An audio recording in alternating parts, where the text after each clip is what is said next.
tarde a todos. Vamos dar reinício ao primeiro dia da CONAFUT 2018. Antes, eu gostaria de agradecer mais uma vez aos nossos patrocinadores, Bridgestone, Felsberg Advogados, Ramos Sistemas Digitais, SAP e Sport Food. E um agradecimento especial ao nosso patrocinador ouro, Sport Radar. Vou lembrar vocês também de preencher a pesquisa de satisfação que estará disponível online e também, se vocês quiserem participar dos painéis, é só mandar perguntas para o WhatsApp, o número de WhatsApp que vocês receberam, que vocês podem interagir com os nossos convidados dos painéis. Vamos ao próximo painel do dia, é o painel Everstream. Como a figura do CEO pode contribuir para a geração profissional dos clubes? A gente sabe que toda grande empresa tem um líder responsável por cumprir as metas estabelecidas pelos donos da empresa. Os clubes de futebol do Brasil estão adotando esse profissional, estão contratando esse profissional, porém, ele ainda é muito escasso no nosso mercado de futebol. Por que será que o CEO ainda não é tão presente na gestão de futebol brasileira? Qual é a diferença de um CEO de clube para um CEO de uma empresa? O que o CEO pode trazer do mercado corporativo para os clubes de futebol? Para responder e discutir essas perguntas, primeiro eu chamo o moderador deste painel, o apresentador e repórter da Rádio Bandeirantes, Humberto Ferretti.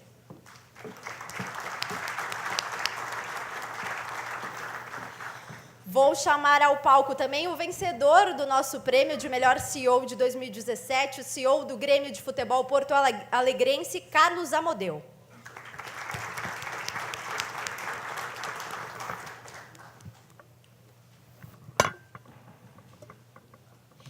Vem ao palco também o CEO do Clube de Regatas do Flamengo, Fred Luz.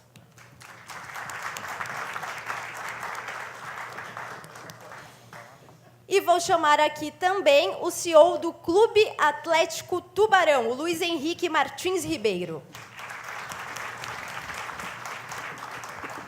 Agora é com você, Ferretti. Todo mundo me ouve? Boa tarde.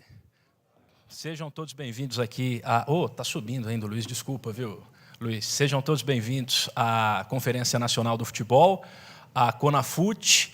E nesse painel a gente vai falar de um tema que desperta paixão em executivos e ódio naqueles conselheiros, com todo respeito, tá? Se tiver algum aqui, naqueles conselheiros com muitos anos de clube, que às vezes enxergam uma entidade do futebol, digamos assim, como aquele feudo, aquela coisa que ele tem que abraçar e ninguém mais tem que opinar ou vir com um pitaco externo, nem dinheiro de fora, às vezes esse pessoal aceita. Eu tenho um materialzinho para passar para vocês, para a gente contextualizar o tema e depois ouvir os especialistas, porque eu sou aquele volante cintura dura, só domina e toca a bola para quem sabe. Quando a gente fala em profissionalização, podemos acompanhar o primeiro slide, por favor?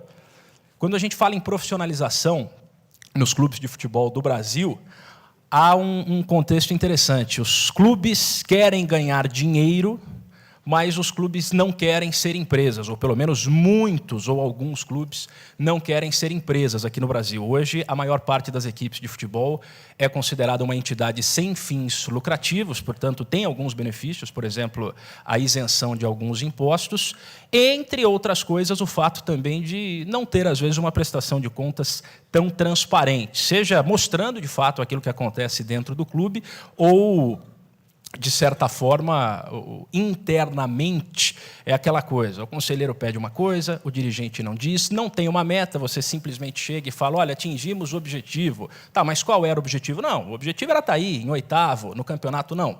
Tem muita gente que acha que o negócio tem que ser diferente, tem que haver um parâmetro bem definido, tem que haver um número, tem que haver um processo definido para que isso seja alcançado, e essa será uma das abordagens que a gente fará por aqui. Então, primeiro essa dúvida. Os clubes de futebol no Brasil são ou devem ser entidades sem fins lucrativos e com isenções fiscais ou empresas com possibilidade de lucro e até, quando faltar dinheiro, com a injeção de um capital externo. E aí, quando eu falo externo, não é só um investidor de outro país, mas empresas, parceiros privados que possam participar disso. Quando a gente começa a falar em profissionalização de um clube de futebol, a gente entra nesse segundo ponto. uma gestão responsável, com prazos e metas, acaba com aquela coisa de cada um faz o que quer, e você tem um planejamento integrado no qual o futebol depende do marketing, o marketing depende do financeiro, o financeiro depende da estrutura, e as coisas caminham todas juntas. E aí, nesse contexto, surge a figura do CEO. O CEO seria o diretor-geral ou o diretor executivo, que é um cargo muito comum em qualquer grande empresa, e hoje aqui no Brasil, até em algumas empresas de médio porte, é uma figura que está começando a aparecer no futebol num cenário curioso. Os clubes de futebol, muitos não querem ser empresas, não querem ter uma gestão profissional, mas eles identificaram a demanda pela presença de um CEO, de um cara que entenda de algumas coisas das quais eles não entendem. Esse CEO normalmente é um cara que veio do mercado, não necessariamente do futebol, vocês verão aqui o currículo e a área de atuação de cada um dos convidados antes de eles se tornarem CEOs dos clubes nos quais eles trabalham, e aí surge aquela oportunidade. Os clubes não são profissionais, mas tem um CEO. Por que a gente não usar esses caras que fazem um trabalho muito bom e muito importante para implantar, caminhar nesse contexto de profissionalização da gestão no futebol? Podemos passar para o próximo, por favor? Que aí eu coloco algumas coisas que geram polêmica nesse sentido. Gestão profissional. Um cara que veio do mercado, que entende de diversas áreas, ou a gestão política, como a gente vê embaixo. Você é conselheiro, você conhece muita gente, você entende mais ou menos de direito, então você vai ser meu diretor jurídico, vai conseguir apoio para mim, a gente vai aprovar isso, vai aprovar aquilo, você vai ter mesa na festa do clube. Parece que não é assim, mas muitas vezes é assim. Então esse é um dos conflitos que a gente tem nessa situação. O segundo, divisão de poderes. Muito presidente de clube ou muito dirigente que é estatutário, que é um conselheiro nomeado, quando chega a figura de um CEO, ele olha com o canto do olho. Esse cara aqui vai ter mais poder do que eu. Esse cara tem salário. Eu estou aqui no clube há tantos anos e eu não tenho. Só que ele muitas vezes não vê que o CEO é um cara que tem muito mais experiência e fica lá o tempo inteiro. Muitas vezes os conselheiros ou os dirigentes trabalham meio período no clube, ou até menos, e meio período desenvolvendo uma outra atividade, advogado, médico, engenheiro. Então esse é um outro conflito. Resultado administrativo e resultado esportivo. Eu vejo até aqui na primeira fila o Elias, que é o diretor financeiro do São Paulo, que vai estar no próximo painel. Eu vou cometer uma inconfidência aqui, viu, Elias? A gente esteve numa reunião de jornalistas com dirigentes do São Paulo na terça-feira, e ele falou da dívida do São Paulo, que ele, como diretor financeiro, foi um dos principais responsáveis pela redução, praticamente pela metade, de 180 milhões para pouco mais de 90. Isso é sensacional. Agora, fale isso para o torcedor de um time que não ganha títulos.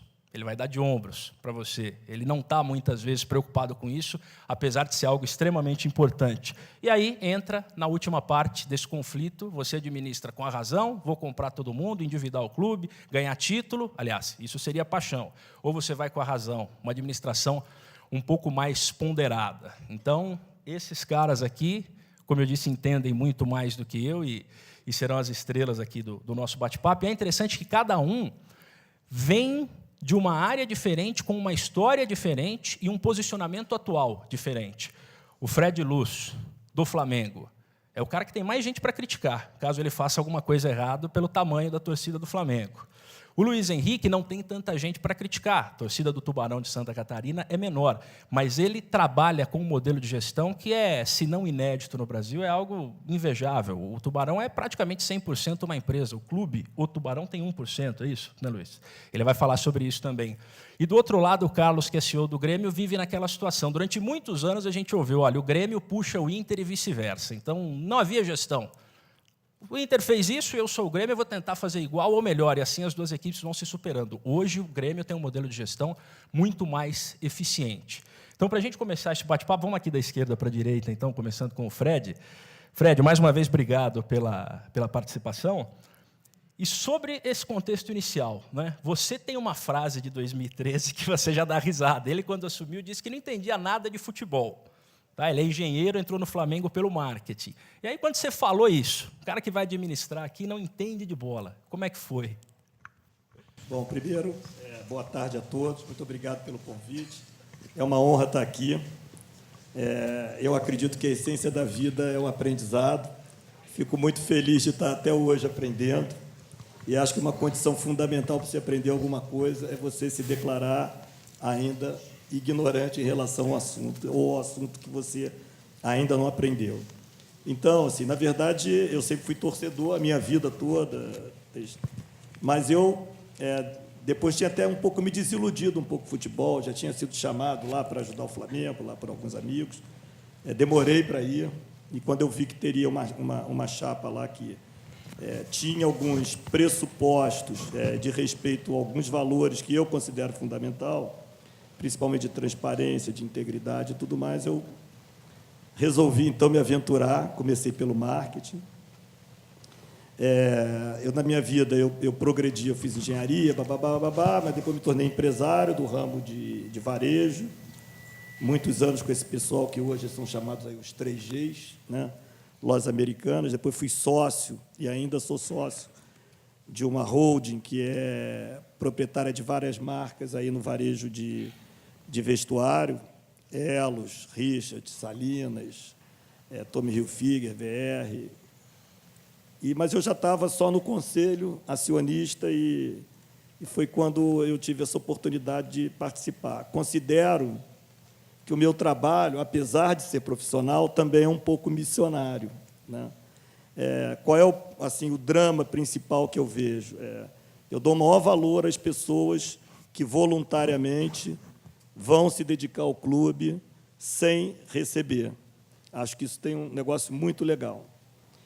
Mas isso traz junto também, e para o Flamengo trouxe durante muito tempo, uma incompatibilidade entre o tempo dedicado a uma atividade que é complexa, e é bastante complexa, e grande, tem potencial de muita geração de valor, e o tempo dedicado a isso. Então, assim, eu já participei até de outras ONGs, né, uma organização que não tem fins lucrativos, como é o caso do Flamengo, mas que demanda, para que tenha um resultado esportivo, né, sólido e sustentável, não é eventual, ao acaso, à sorte, demanda uma estruturação muito grande e demanda dinheiro, demanda gente competente e demanda dinheiro, né?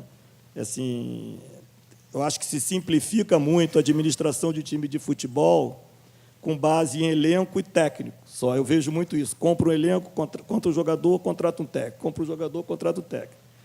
Mas isso não é sustentável, principalmente se não tiver dinheiro para pagar isso. E os melhores técnicos e os melhores jogadores, eles custam mais dinheiro. Então, quando se diz assim, não, o Flamengo é um clube muito financeiro. Eu trabalhei numa empresa de varejo, lá no começo da minha carreira, que também se dizia que ela era muito financeira. Ela, hoje, é a única companhia que ainda está viva aí e próspera. As outras todas quebraram, né?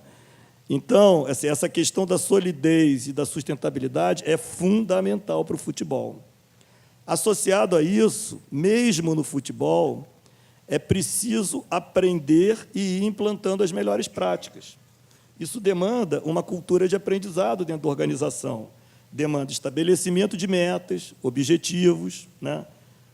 No caso do Flamengo, o sonho dessa chapa lá, o nome dessa chapa, que se fala que é azul, verde lá, o nome da chapa era Fla Campeão do Mundo, quer dizer, para resgatar aquele Flamengo lá de 1981, que em algum momento foi se perdendo, né? O Flamengo foi um grande formador de jogadores, e, quando nós entramos, já tinha perdido essa condição, que agora, depois de um árduo trabalho feito lá pelo nosso pessoal, está começando a resgatar e está começando a formar jogadores com valor que há muito tempo não fazia.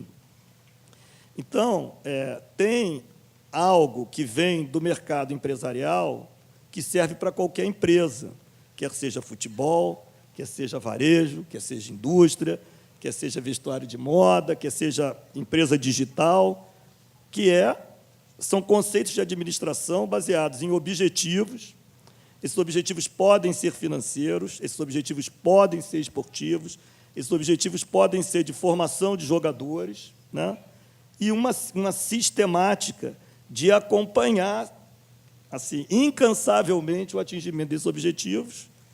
E, como dizem as melhores práticas também, quando você não está atingindo, que é o gap, é por um dos motivos. Ou os seus processos, a forma como você trabalha, precisa ser melhorada, ou é um problema de execução. E, quando é um problema de execução, é gente. Ou você precisa treinar melhor as pessoas, ou você, eventualmente, precisa trocar as pessoas. Mas não vamos esquecer que treinamento custa dinheiro. Então, esse negócio assim de perder ou mandar todo mundo embora, isso causa e tem causado um prejuízo aos clubes enorme. O mais importante é tentar identificar onde é que está a causa do problema e ali consertar ali, e não fazer uma política de terra arrasada. É assim que fazem as empresas que são bem-sucedidas em qualquer lugar. Um outro ponto que você citou aí, se é fins lucrativos ou não fins lucrativos, o modelo de gestão ele serve para qualquer objetivo. Se o objetivo é de não ter lucro, é de maximizar resultado esportivo, você vai pegar o dinheiro que você gera e vai gastar com o objetivo de maximizar o resultado esportivo. No caso do Flamengo, quando nós entramos, o último balanço antes da gente, nós entramos em janeiro de 2013, o Flamengo faturava, né, receita de 212 milhões, foi em 2000, e tinha uma dívida mais contingências da ordem de 750 milhões de reais. A receita não é lucro, então você não paga dívida com receita, você paga dívida com a diferença entre a receita e a despesa. Eram 3, vezes. O mercado financeiro diz o seguinte: uma empresa que tem uma relação de dívida para lucro, né, para EBITDA, superior a 3, ela está perto de um grande problema. No nosso caso, a gente tinha 3,5 sobre a receita.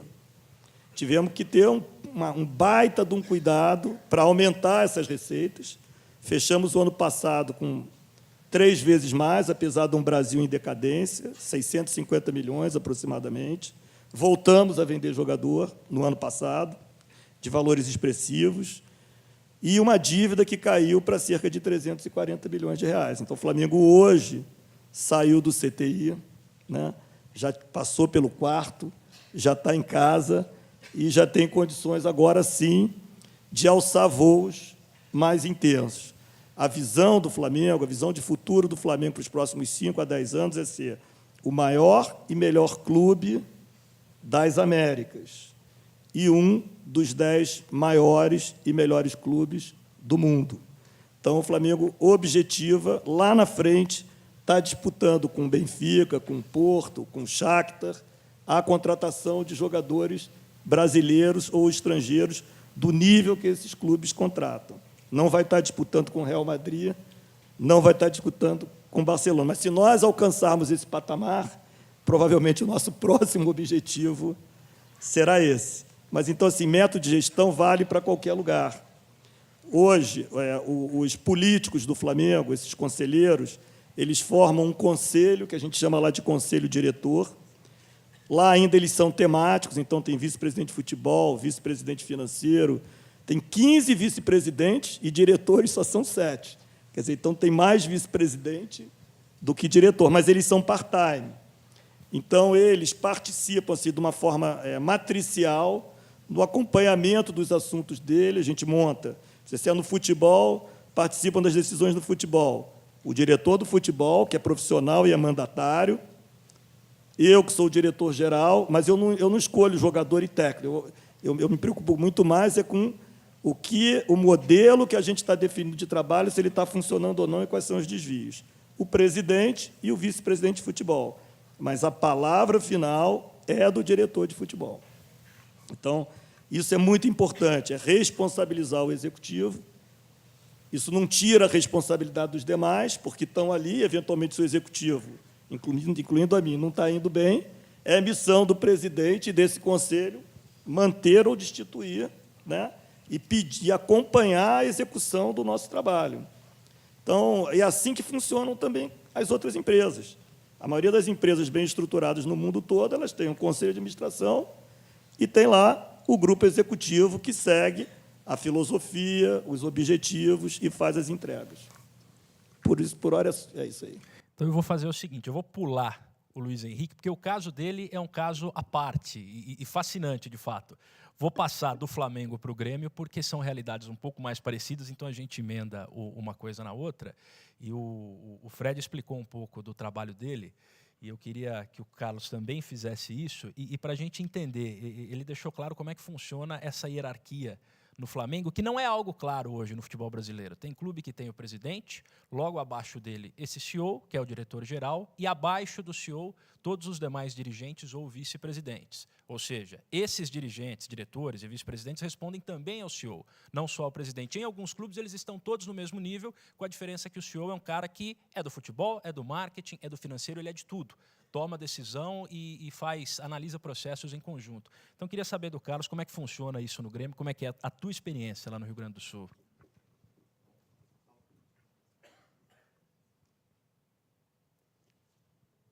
Saiu?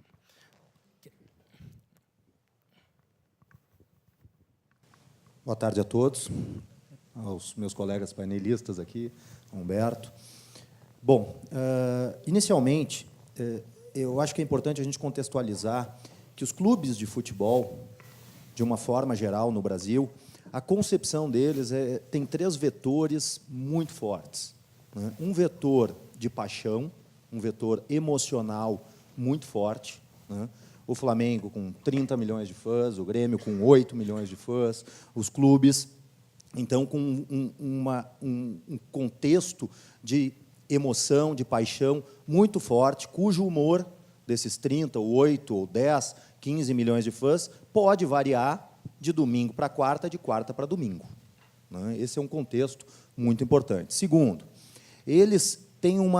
os clubes têm uma concepção política muito forte, que foi concebida desde a sua criação, e ela vem aí se distribuindo entre diferentes grupos, com diferentes interesses, legítimos, em prol do clube, outros, eventualmente, para benefícios próprios, que também podem acontecer, a gente já viu isso ao longo da história dos diferentes clubes brasileiros. Então, esse é um outro vetor muito importante. E um terceiro é o vetor cultural interno da própria entidade.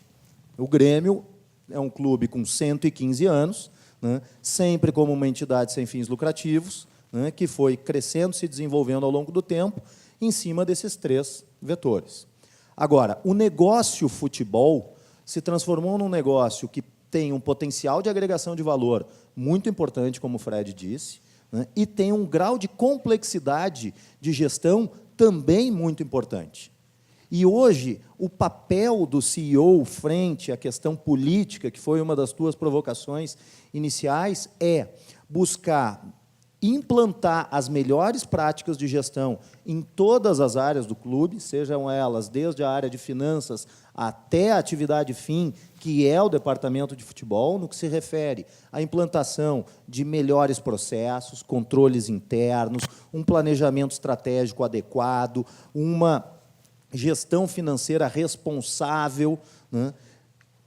Agregando isso e criando um ambiente onde você possa ter todas essas situações, mantendo e assegurando competitividade desportiva, porque, afinal de contas, esse é o negócio dessa entidade, mas com um aspecto muito importante no papel do CEO, implantar tudo isso, entendendo o contexto onde ele está inserido, e os vetores políticos, culturais e emocionais que estão ligados a tudo isso. Porque o CEO ele é o grande elo de ligação entre as influências que vêm destes vetores com a gestão do dia a dia do clube.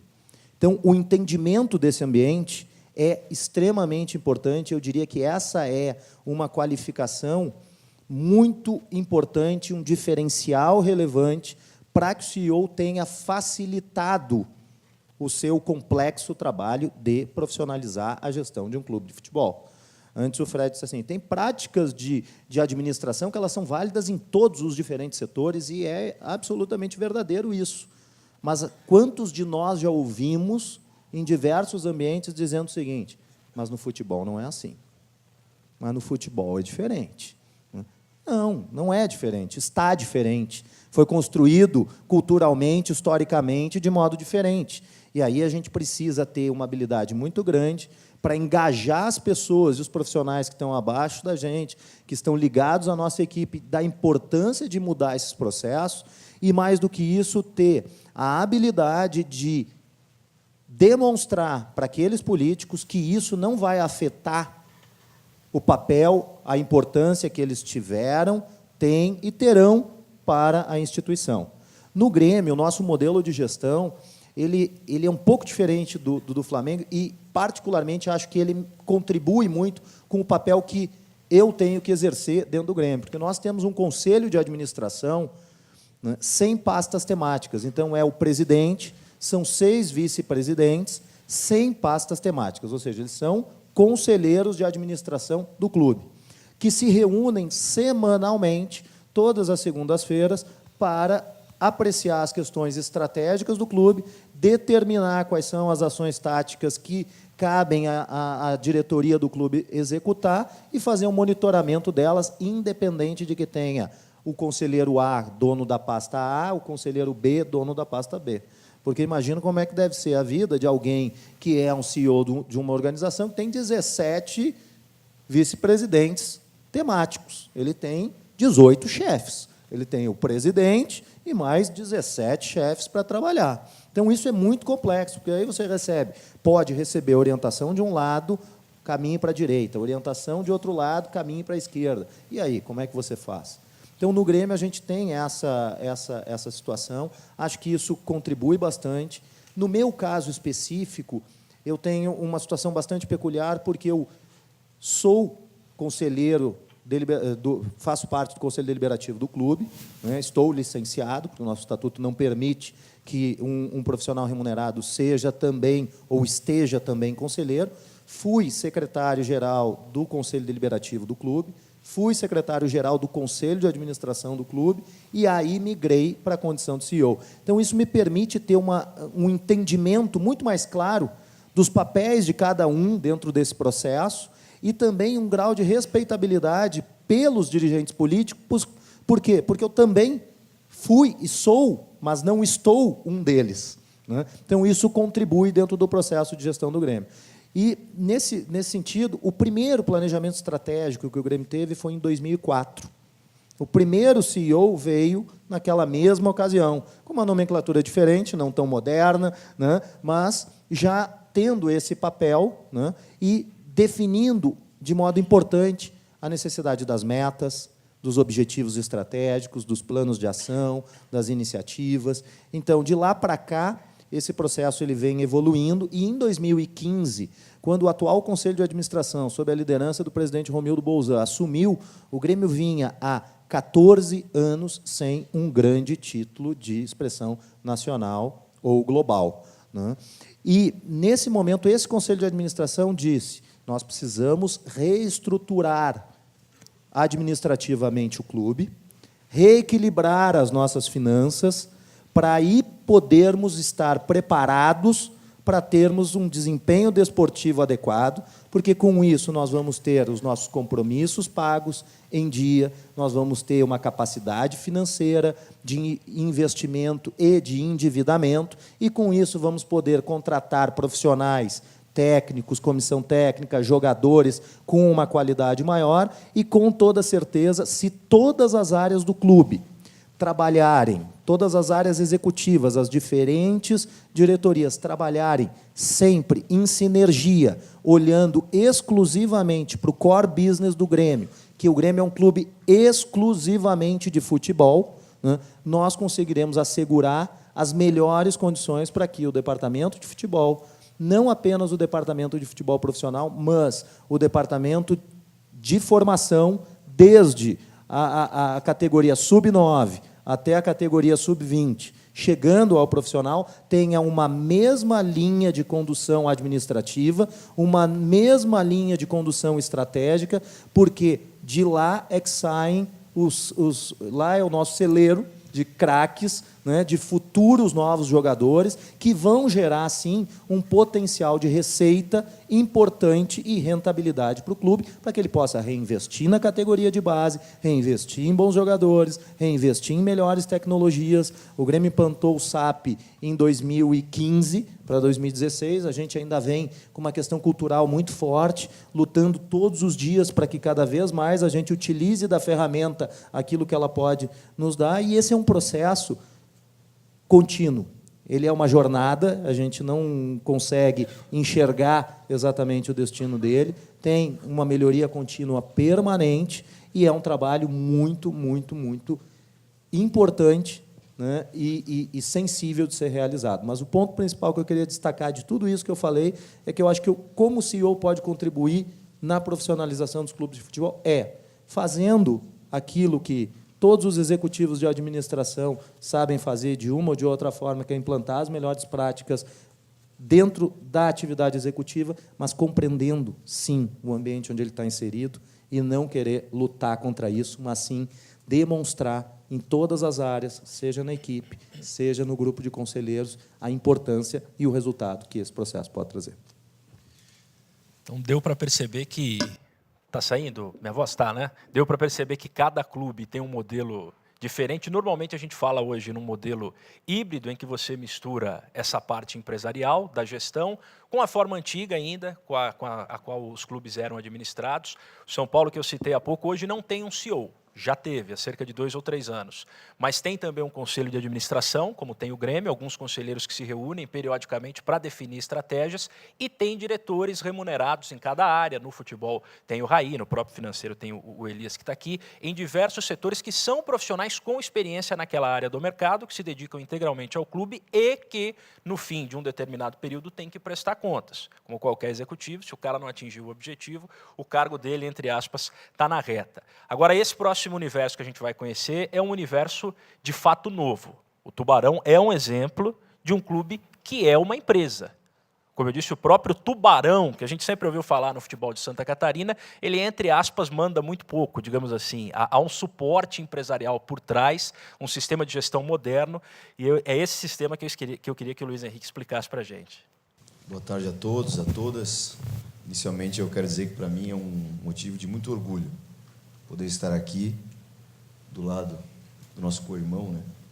Nosso parceiro e um multicampeão, né? Nos orgulha muito ser um grande parceiro do Grêmio e do maior clube das Américas, talvez, né? Pelo menos tem a maior torcida, né? Que é o Flamengo.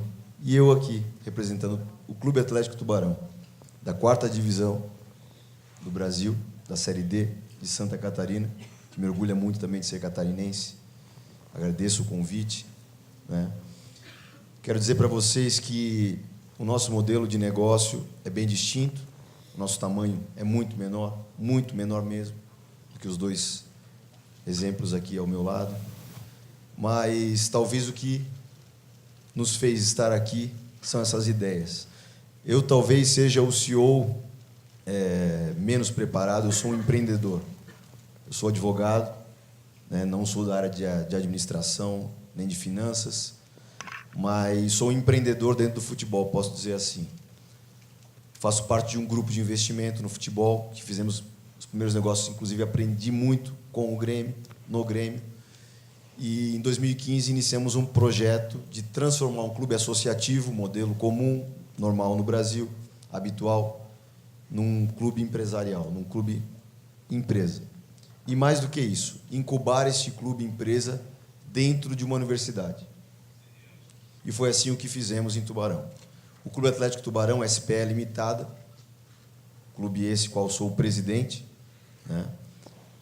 É um clube empresa, 100% empresarial, e que está incubado dentro do Parque de Tecnologia e Inovação da Unisul, da Universidade do Sul de Santa Catarina. O meu escritório em Tubarão é dentro da universidade.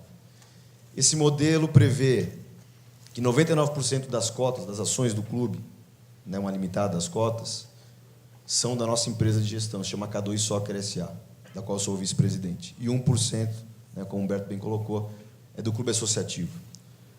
Toda a gestão, toda a administração do clube, todo o departamento de futebol, que inicia desde as categorias de base até o profissional, toda a gestão é feita por nós, pela empresa. O clube integralizou nessa sociedade de propósito específico seu nome, suas cores, sua torcida, sua história, o direito de uso do estádio. E, com isso, nós criamos essa sociedade, que é uma limitada, com 40 anos, para fazer a gestão do clube. Iniciamos esse processo em 2015, quando constituímos essa SPE, em novembro de 2015. E, em 2016, eu me tornei o presidente do Clube Empresa. e viemos nesse caminho de gestão. Em Tubarão, como eu já disse, o tamanho das coisas são bem menores, né? O nosso conselho de administração são 3 pessoas, por exemplo. Né? Sou eu, o Júnior Chávari, que passou pelo Grêmio, que é o diretor executivo da K2, e o nosso gerente de futebol, que é o Júlio Rondinelli. Então, nós temos decisões rápidas, dinâmicas. Né? A gente não perde muito tempo para tomar decisão, até porque é um clube do nosso tamanho. Se perdemos muito tempo, a gente perde uma oportunidade.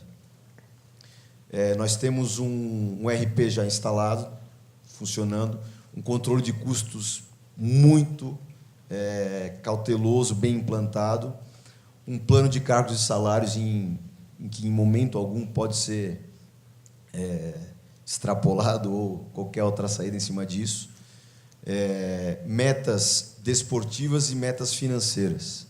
O orçamento, vocês entenderem o tamanho do Tubarão, nós temos um orçamento anual de 6,5 a 7 milhões de reais. Esse é o custo do Tubarão ano. Né? Então, vejam o tamanho das coisas e a dificuldade que é. Numa competição, em competições 100% deficitárias. Por isso que nós investimos muito na eficiência. Nós temos que contratar e fazer muitas coisas com pouco e buscando eficiência dentro de campo. Em termos de gramado, de campo, a nossa meta é, até 2025, chegar entre os 40 maiores clubes do Brasil, Série B do Campeonato Brasileiro. E estamos lutando para isso agora, competindo na Série D.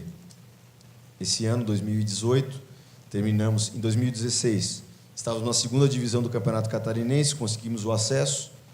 Em 2017, participamos da 1ª divisão, conseguimos a vaga para a Série D desse ano de 2018 e fomos campeões da Copa Santa Catarina, que nos deu a vaga para a Copa do Brasil.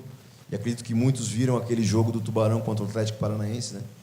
Se eu não infartei naquele jogo, acho que já estou preparado, né, Fred, para emoções maiores pela vida do futebol.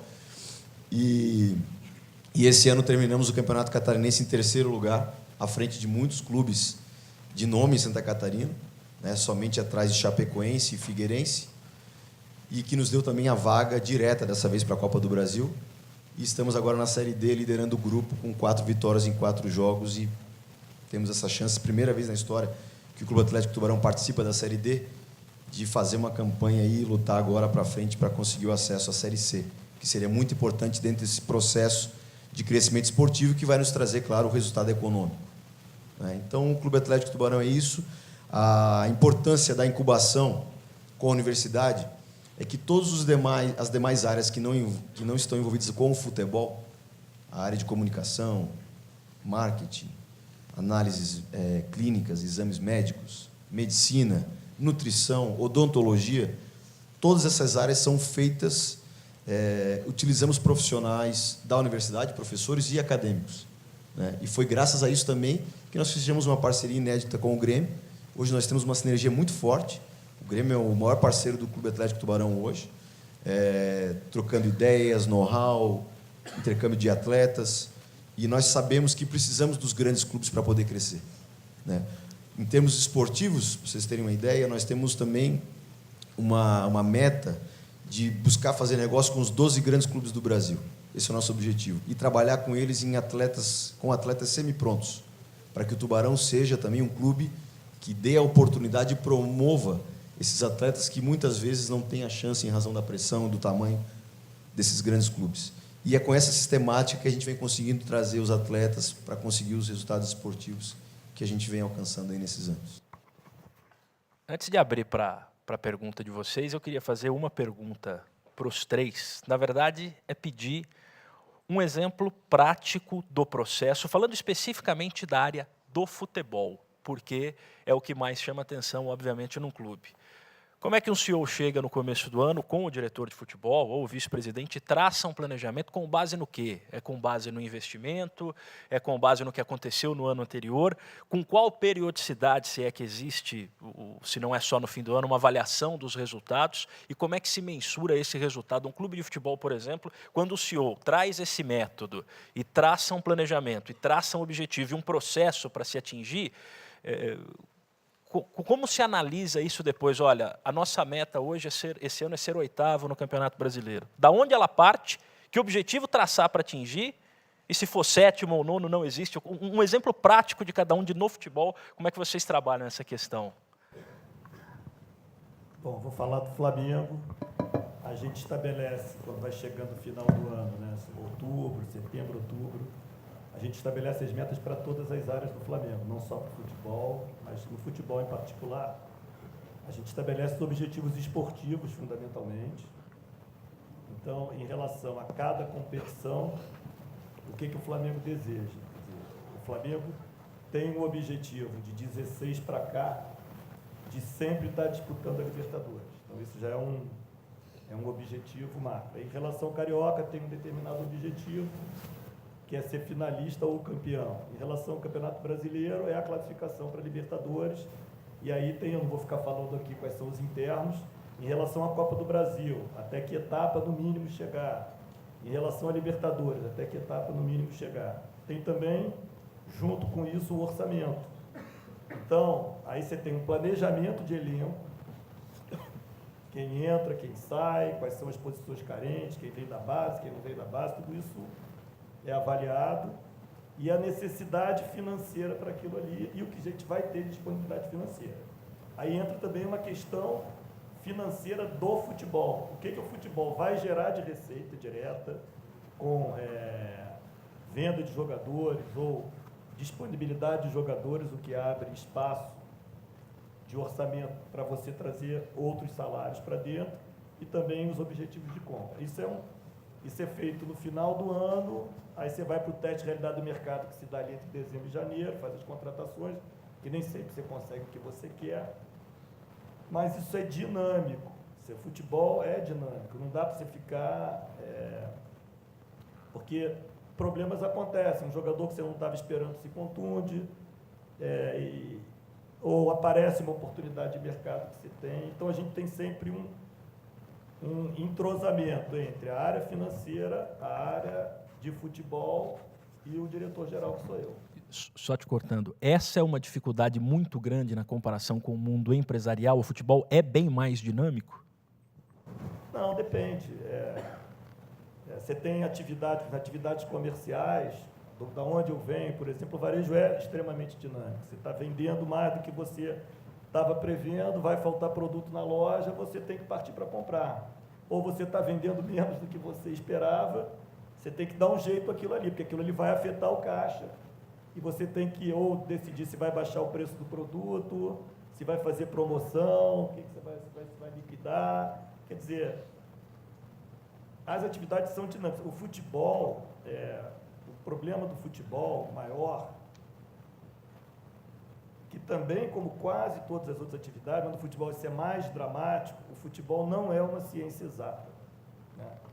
Você pode jogar contra o pior time do mundo e não ganhar, mesmo você tendo o melhor time do mundo. É claro que se você jogar 1000 vezes com esse time, você vai ganhar 999, mas você pode empatar ou perder uma. E quando você perde ou empata uma, isso é tido como uma decisão definitiva da qualidade do trabalho que vem sendo feito há muito bom tempo, né? Então, que aí entra a questão da paixão, que muitas vezes está associada à irracionalidade, né? Mas é assim que é. Então, o que o Amadeu falou, ele tem completa razão. Quer dizer, uma missão fundamental para o CEO nesse estágio de transformação que o futebol está vivendo é o entendimento de como trabalhar com os dirigentes estatutários, que eles fazem um trabalho muito importante, muito bom, para tentar, de alguma forma, blindar a possibilidade dos executivos, das pessoas que estão abaixo na escala, eles terem condições de trabalho e mantenham, entendeu? Um mínimo de equilíbrio e de sustentabilidade, né? Então, assim, para um profissional muito bem qualificado, o ideal é que ele fique na organização muito tempo, que ele tenha estabilidade. Por quê? Porque o aprendizado custa muito caro. Então, quando você erra, quem é bom aprende com erro. Quando você manda esse cara simplesmente, sumariamente embora quando ele erra, você vai botar outro que vai ter outro tipo de erro, né? Claro, o cara que erra sempre você tem que mandar embora mesmo. Mas assim, no futebol você pega assim, é um ambiente que você busca excelência o tempo todo. Então, na questão da estabilidade, por exemplo, o elenco não é estável, né? O time que vai jogar, ele não é estável.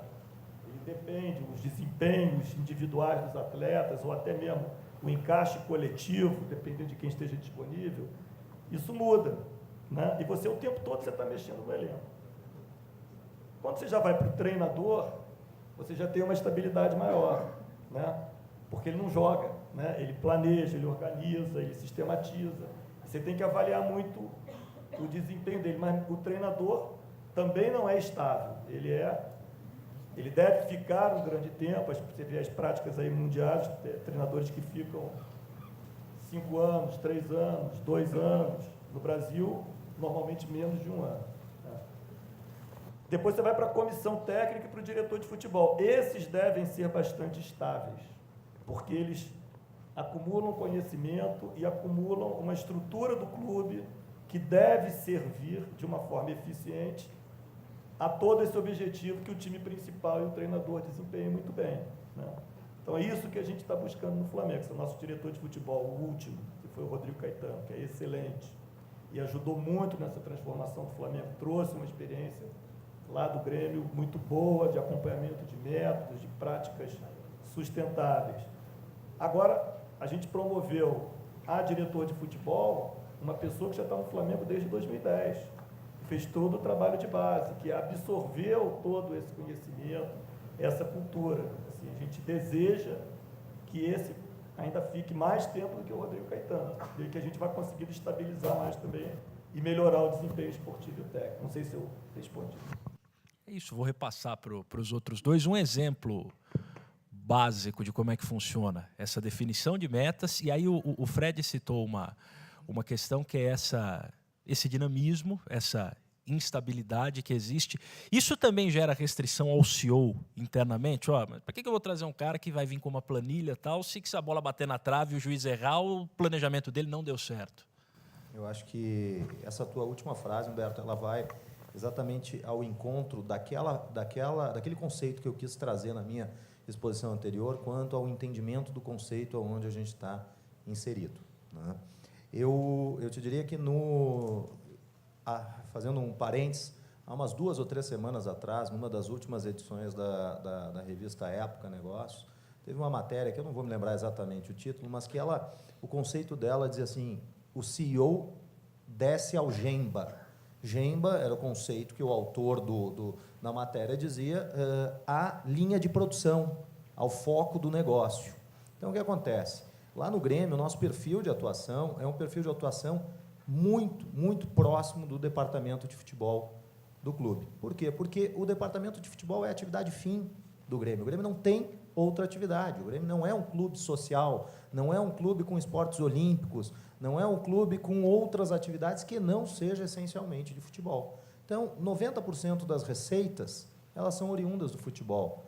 85%, 90% das despesas são despesas no departamento de futebol. Então, é fundamental que o CEO trabalhe e que tenha um entendimento dos processos do futebol, de como as coisas no futebol funcionam, né? E aí, então, sistematicamente, aqui está o André Zanota, aqui, que é nosso executivo de futebol, sistematicamente nós estamos conversando. Diariamente, nós falamos, no mínimo, 5, 7, 10 vezes por dia sobre processos e sobre uma série de questões. Especificamente quanto à definição de metas, quanto à definição de planejamento, é muito verdadeiro que o futebol não é estanque, que o futebol é dinâmico.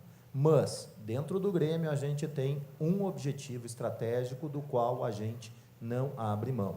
Responsabilidade financeira com manutenção de competitividade desportiva. Essa frase é linda. Agora, bota ela em prática. É um desafio fantástico, né? No final do ano passado, nós começamos a formar o grupo desse ano, na verdade, tecnicamente, a diretoria de futebol, o vice-presidente de futebol e a gente dando suporte do ponto de vista orçamentário, do ponto de vista financeiro, em setembro do ano passado. Porque quando a gente vai montar a peça orçamentária, que foi o que o Fred comentou, a gente precisa ter o orçamento do departamento de futebol. Eu preciso saber qual é o tamanho da folha do departamento de futebol, preciso saber qual é o volume de investimentos em novos atletas que a gente pode fazer e também planejar, sim, a venda de atletas. Eu, particularmente, tenho uma visão né? Muitos especialistas do ponto de vista financeiro, analistas aqui, vão eventualmente discordar de mim, mas a venda de atletas é receita ordinária de clube de futebol. Ela não é receita extraordinária. Ela pode acontecer extemporaneamente. E cada vez menos extemporaneamente ela acontece, porque ela acontece seja na janela de verão europeu, que é a janela de julho e agosto, seja na janela de inverno europeu, que é a janela de janeiro. Mas ela é uma receita que deve ser planejada. Os clubes brasileiros não podem deixar que os seus atletas sejam comprados. Os clubes brasileiros têm que trabalhar a venda dos seus atletas. É algo completamente diferente, em termos, inclusive, de agregação de valor.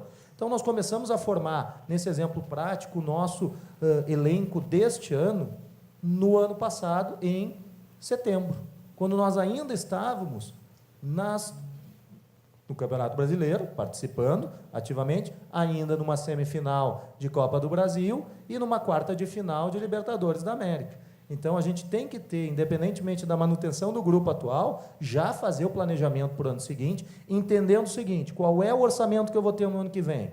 Qual é o desempenho desportivo que a gente planeja ter no próximo ano? Como é que a gente vai encontrar o equilíbrio disso e vamos ajustar as nossas novas contratações, as nossas eventuais vendas ou dispensa de ativos, porque a gente também está fazendo um trabalho importante nas categorias de base, que é de qualificação da categoria de base. Ela não pode ser um depositário de inúmeros atletas quando a gente não identifica potencial desportivo naqueles atletas. Então, a gente tem que qualificar aquele grupo, reduz o montante de atletas, faz um investimento maior, né, naqueles atletas para que eles possam ascender ao grupo principal. Então, assim, um exemplo prático, embora eu tenha me estendido um pouco, diariamente a gente conversa, diariamente e semanalmente eu acompanho o departamento de futebol, acompanho o vestiário, acompanho a comissão técnica para a gente poder ter este entendimento dessas variações e desse dinamismo que o futebol tem e buscando adequar tudo isso à questão orçamentária. Por vezes a gente precisa fazer alguns arrojos, né? Mas com muita responsabilidade e não mais aquela situação de domingo perdemos um jogo, é terra arrasada, substitui todo mundo e contrata 3 jogadores sem recurso para se pagar. O futebol profissional não tem mais espaço para isso. Aliás, uma das coisas que ele falou foi tema de uma pergunta aqui. Como tem muita coisa, não vou lembrar quem mandou, mas está respondida. Tinha uma pergunta sobre se é possível o clube de futebol sobreviver financeiramente sem a necessidade da venda de jogadores. Uma vez que você tem uma renda de bilheteria para bancar um estádio, você tem uma renda de marketing para ser investida em outros setores, pelo menos na visão do Carlos, a gente já tem muito claro que faz parte do negócio, tem que ser gerido, claro. Eu diria mais, na modelagem de negócio que o Grêmio fez para a construção da nova Arena Grêmio, o Grêmio não tem, durante 20 anos, desde 2012 até 2032, absolutamente nada de receita de bilheteria, né? E isso modifica completamente, né, o planejamento do clube para o ano, né? Então, a venda de jogadores ela precisa ser planejada, ela precisa ser trabalhada, porque por mais sustentável que o clube seja nas suas operações cotidianas, e hoje posso afirmar para vocês, o Grêmio é sustentável nas suas operações cotidianas. Os clubes brasileiros, de uma forma geral, têm uma carga, né, de passivos financeiros, seja de acordos judiciais sobre ações que foram feitas no passado, seja um passivo financeiro que foi construído ao longo do tempo, que são despesas extraoperacionais que sobrecarregam o clube todos os anos. Então, você pode ter um clube, sim, com um lucro contábil no seu balanço e com um déficit de caixa fantástico. Só tem uma coisa que quebra uma entidade, chama-se fluxo de caixa.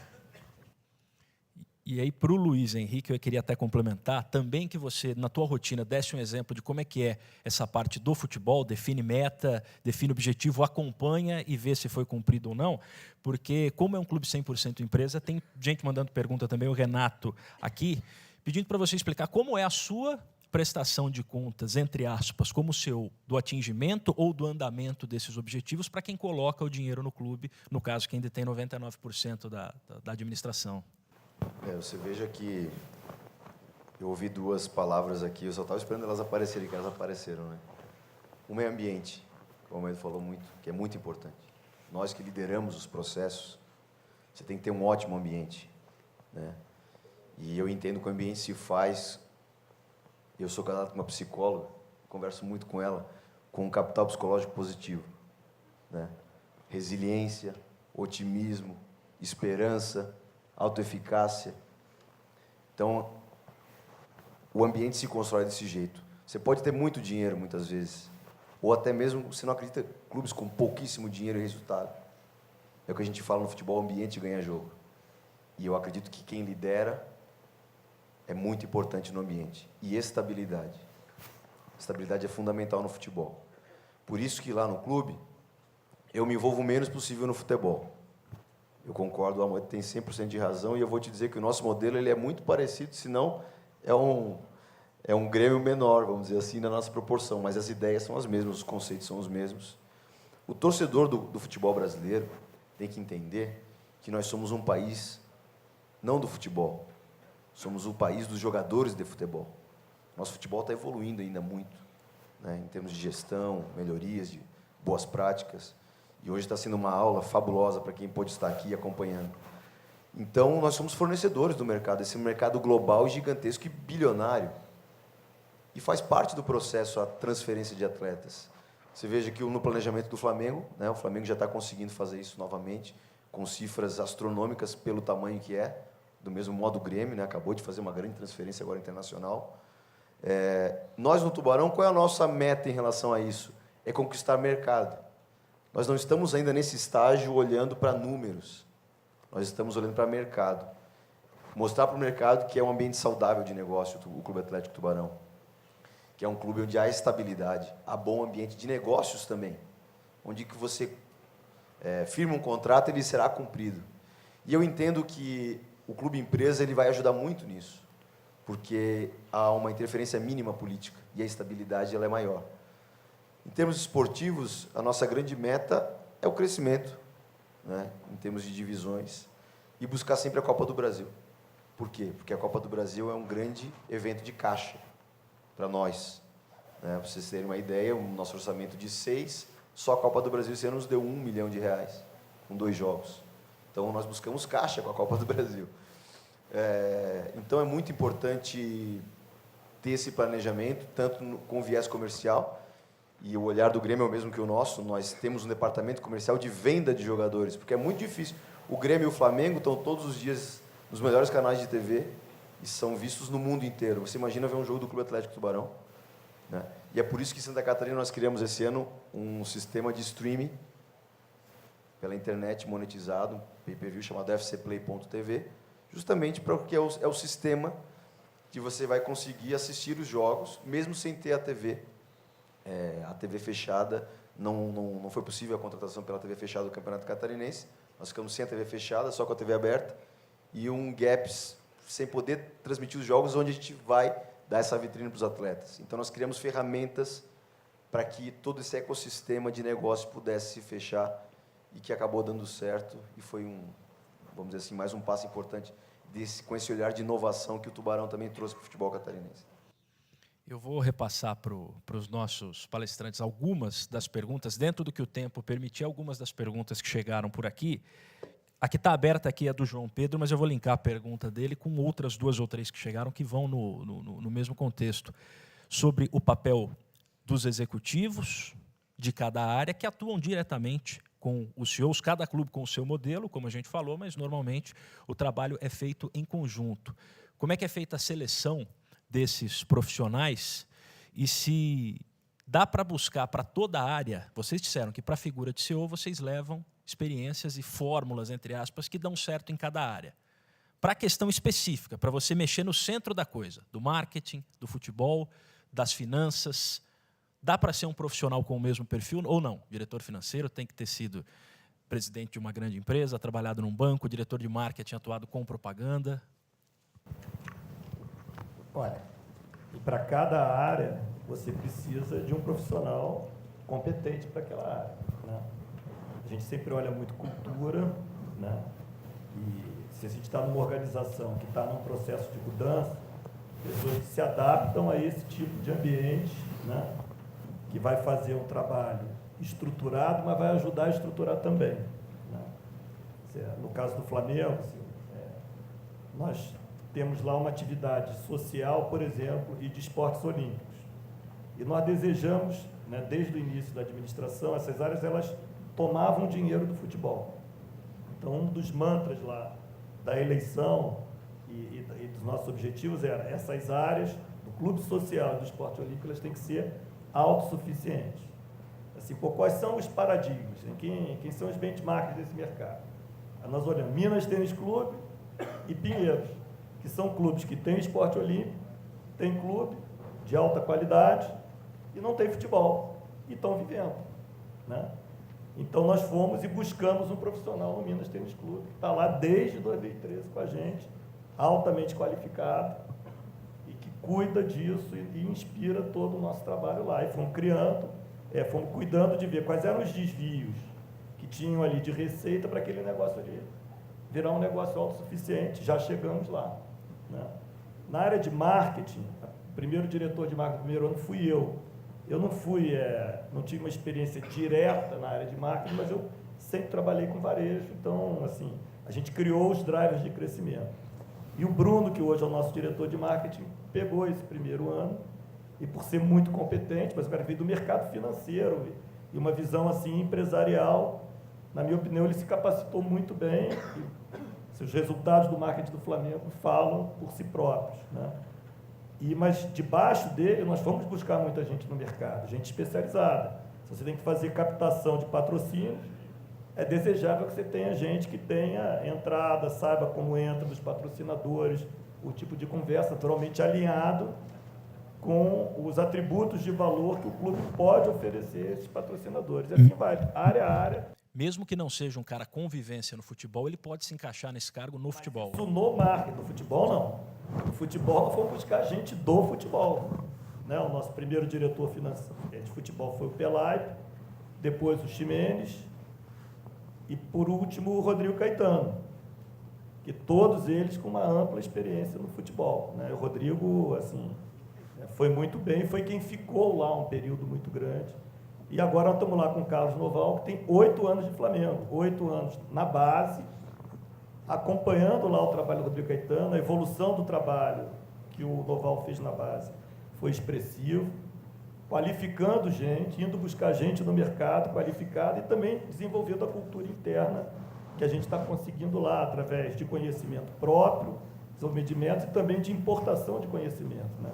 O Flamengo trouxe empresas estrangeiras para ajudar na área de excelência de performance, trouxe empresas estrangeiras para ajudar na área de organização, inclusive do nosso departamento de futebol de base. Eu vou só dar uma quebrada no que eu havia proposto anteriormente. Como tem muita gente mandando pergunta, a partir do momento que eu falei que repassaria para vocês as perguntas, qualquer pergunta que eu fiz aqui, a que o Fred respondeu, se alguém quiser fazer algum adendo ou complementar, fique à vontade, mas eu vou sempre já acrescentar outra. Então, eu vou lá para o Carlos, por exemplo, acho que é François, devo ter falado certo aqui, de Marcele, que está acompanhando aqui, perguntando sobre a questão do contato entre os CEOs, técnico de futebol, tem a questão eles conversam entre eles, tem as entidades deles, a figura do CEO é uma figura nova, então, saber se há, de fato, um grupo nesse sentido, e com o CEO de outros clubes. E aí eu já estendo a pergunta, vocês buscaram aprendizado ou experiência, se espelhar em algo que acontece fora? Hoje a gente tem um esporte norte-americano em que os clubes são empresas. Na Europa é até curioso, né? A gente defende tanto o clube empresa, mas os 2 maiores clubes do mundo hoje não são o Barcelona e o Real Madrid. Então, queria que o Carlos... O Manchester exato. O Fred lembra, mas... Carlos, por favor. Ainda na pergunta anterior, eu te diria assim, ó, apenas não podem, como devem ser profissionais bem qualificados para todas as áreas, né? Normalmente se diz que as pessoas são a fórmula de sucesso das empresas. Eu penso um pouquinho diferente. As pessoas certas, nos lugares certos, são a fórmula de sucesso das empresas. Ponto, né? Indo diretamente para a pergunta, a função de CEO nos clubes de futebol, ela ainda é nova, é bastante restrita, então não existe um grupo tão disseminado de CEOs que possa ter este contexto de troca de informações. Por exemplo, jurídicos de clubes de futebol têm um grupo onde eles conversam, trocam ideias, assim por diante. Nós entendemos que essa troca de experiências ela é sempre fundamental. E nisso cito uma visita que eu pessoalmente fiz, junto com o vice-presidente nosso, Marcos Herman, ao Flamengo. Fomos muito bem recebidos pelo Fred, pela sua equipe lá no Flamengo, para trocar experiências, para falar sobre as práticas de gestão que o Flamengo vem adotando.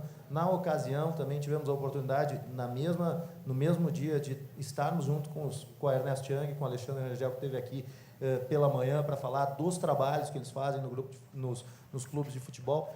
Eu reputo isso extremamente importante e acho que é uma prática que a gente precisa desenvolver cada vez mais. Até porque, como a gente disse, o futebol é um tema complexo.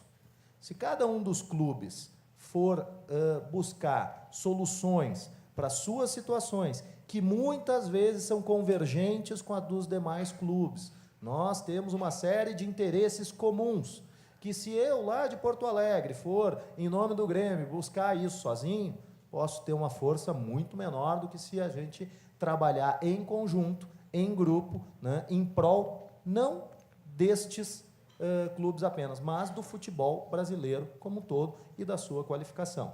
Nesse período, então, no ano passado, trocamos experiência com o Flamengo, tivemos a oportunidade de receber o CEO do River Plate e também de fazer uma visita para o River Plate. Fizemos aí via videoconferência uma troca de experiências com o Liverpool recentemente, né? E em março, quando eu estive pessoalmente em Barcelona, a gente também falou muito com o Barcelona sobre as práticas de gestão, sobre a sua forma de atuação. Então, eu considero isso extremamente importante. Acho que tem aí um oceano de oportunidades para a gente aprimorar esse relacionamento, essa troca de experiências, que virá em prol do futebol brasileiro.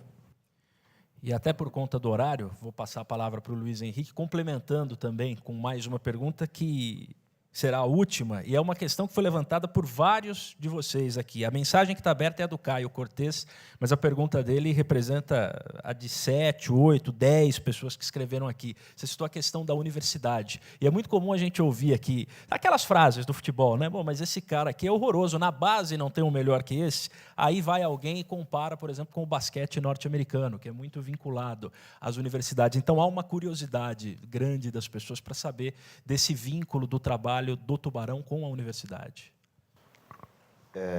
Esse trabalho com a universidade nos dá a capacidade de ter equipe, pessoas, né? Uma vez que nós não temos as condições, nem a possibilidade ainda de ir ao mercado e trazer os profissionais, obviamente com o gabarito que estão hoje no Grêmio e no Flamengo. Então, a universidade é o nosso pulmão, a universidade onde existe o oxigênio para o clube. Para que vocês entendam, tudo que não envolve futebol, porque o futebol é 100% profissional, do Clube Atlético Tubarão nós não temos nenhum conselheiro, não existe essa figura, né? Existe o clube associativo, que é o nosso sócio, e lá, dentre eles, o conselho. Mas na execução do dia a dia não temos nenhum vice-presidente, nenhuma figura política, zero. O clube ele é 100% profissionalizado, em todos os setores. Hoje nós temos 163 trabalhadores, entre seletistas, prestadores de serviços, terceirizados, né, num clubezinho lá, escondido no sul do estado, lá pequenininho. 163 famílias envolvidas diretamente. E tudo isso muito graças à universidade. Por quê? Porque com a universidade nós criamos um espaço lá de geração também de novas ideias e inovação. Então nós estamos lançando novas ideias relacionadas não tão somente ao futebol, mas eu diria à indústria do entretenimento. Nós lançamos uma marca própria agora, nós estamos estudando uma nova forma de controle de acesso no estádio, através da camisa de jogo, tudo isso porque a gente tem um cosmos muito pequeno. O Tubarão é um estádio para 3 mil pessoas. Então, se nós conseguirmos lançar essas ideias que são construídas e concebidas em parceria com a universidade, com quem faz parte, né, da comunidade universitária, testarmos essas ideias, validarmos as ideias nesse pequeno cosmos, pensamos seriamente no futuro em escalar em grandes clubes, como exemplo a parceria que nós temos com o Grêmio, porque não o Flamengo, porque nós vamos ter a medição, os testes, como foram feitos, o que deu certo, o que deu errado, o que pode ser feito. Isso em termos de match day, termos de controle de acesso, em termos de material esportivo, né? E outras áreas que estão relacionadas ao futebol e que são periféricas, porque muitas vezes os clubes só olham para o futebol.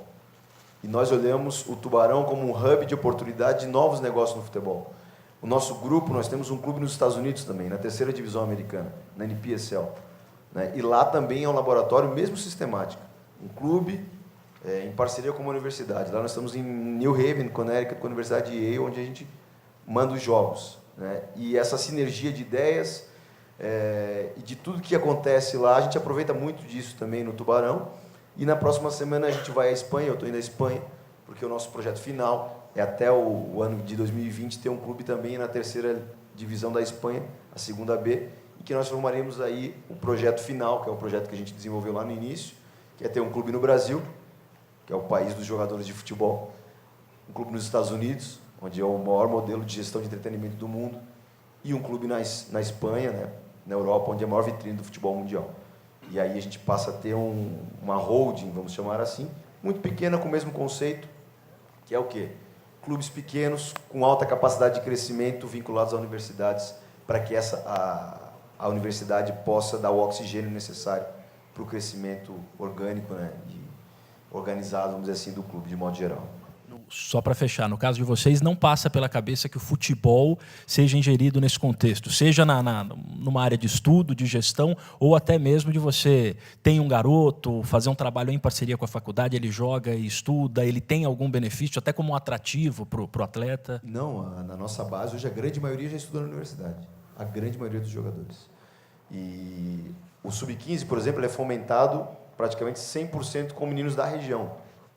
A gente sofre porque às vezes não tem, é muito difícil de você, né, competir, mas é um dos conceitos também. O 17 já começa a mesclar um pouco mais, e o 20 já aí é mercado. A gente tenta, né, lutar com o que a gente pode, e nós conseguimos nessa parceria uma série de bolsas de estudo, com que algumas integrais, outras não, e a gente dá isso para os atletas, em especial do Sub-20, a possibilidade e a oportunidade, né, de fazer conseguir um diploma universitário na Unisul, e porque a gente sabe que a carreira de atleta não é fácil, muitas vezes não dá certo, mas você passa a deixar um legado até para a comunidade que o cerca, que são esses atletas bem formados e com diploma universitário. Bom, até pelo horário, agora 3h27, estouramos aqui 2 minutos, muitas das perguntas ficarão sem resposta, o que, de certa forma, é bom. É sinal que o tema despertou curiosidade, as pessoas gostaram, mandaram muita coisa, mas eu queria, então, para a gente encerrar, agradecer a presença dos 3, cada um com uma cultura diferente, com uma formação diferente. Temos 2 advogados e um engenheiro aqui, e são caras que têm feito um trabalho muito bom no futebol. Então, mais uma vez, obrigado, espero que todo mundo tenha aprendido um pouco mais aqui.